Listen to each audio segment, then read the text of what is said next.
Halo, selamat pagi teman-teman. Hari ini aku akan cerita bagaimana Turki Utsmani menaklukkan dinasti Mamluk dalam menguasai Yerusalem ya. Jadi pada tahun 1517, Sultan Selim I ini menaklukkan Mesir dan Syam dari dinasti Mamluk. Dengan itu otomatis Yerusalem masuk ke wilayah Utsmani.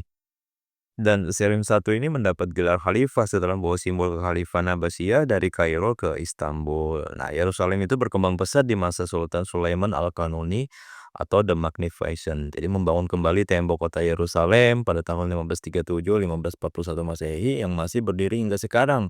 Kemudian juga beliau merenovasi kubah batu dan Masjid Al-Aqsa dengan ubin keramik indah dan memperkuat sistem air bersih dan infrastruktur kota. Jadi kota menjadi pusat ziarah bagi Muslim, Yahudi dan Kristen. Nah, berbeda dengan Damaskus, Kairo, dan Istanbul, Yerusalem ini tidak dijadikan ibu kota ya. Jadi statusnya itu lebih sebagai kota suci dan pusat ziarah. Jadi tetap multi religius.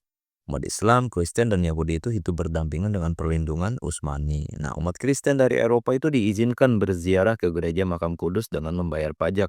Berbeda dengan pada masa Persia atau masa-masa Babilonia. Pada masa yang lainnya selain Islam itu sangat sulit sekali ya untuk hidup berdampingan. Dan abad ke-17 sampai 19 itu masa kemunduran ya. Jadi kekuasaan Ottoman itu mulai melemah. Jadi Yerusalem itu juga ikut terabaikan, infrastruktur rusak, kemiskinan meluas. Namun Al-Aqsa dan Kubah Batu itu tetap dijaga dan direnovasi berkala. Dan pada abad ke-19 pengaruh Eropa itu makin kuat ya di Palestina dan mendorong campur tangan politik terhadap Yerusalem. Dalam Perang Dunia I itu Inggris menyerang wilayah Ottoman di Timur Tengah.